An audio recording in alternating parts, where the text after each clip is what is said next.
Exodus 1. These are the names of the sons of Israel who went to Egypt with Jacob, each with his family: Reuben, Simeon, Levi, and Judah; Issachar, Zebulun, and Benjamin; Dan and Naphtali; Gad, and Asher. The descendants of Jacob numbered 70 in all. Joseph was already in Egypt. Now Joseph and all his brothers and all that generation died, but the Israelites were fruitful and multiplied greatly and became exceedingly numerous, so that the land was filled with them. Then a new king, who did not know about Joseph, came to power in Egypt. "Look," he said to his people, "the Israelites have become much too numerous for us. Come, we must deal shrewdly with them, or they will become even more numerous, and, if war breaks out, will join our enemies, fight against us, and leave the country." So they put slave masters over them to oppress them with forced labor, and they built Pithom and Ramses as store cities for Pharaoh. But the more they were oppressed, the more they multiplied and spread.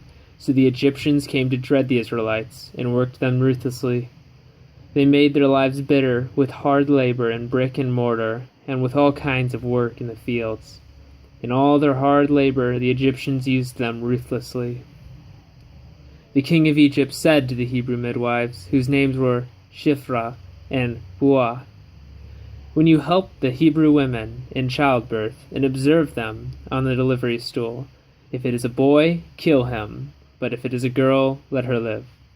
The midwives, however, feared God, and did not do what the king of Egypt had told them to do. They let the boys live. Then the king of Egypt summoned the midwives and asked them, "Why have you done this? Why have you let the boys live?" The midwives answered Pharaoh, "Hebrew women are not like Egyptian women. They are vigorous and give birth before the midwives arrive."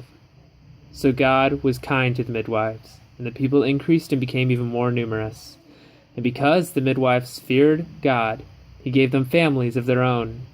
Then Pharaoh gave this order to all his people: "Every boy that is born you must throw into the Nile, but let every girl live."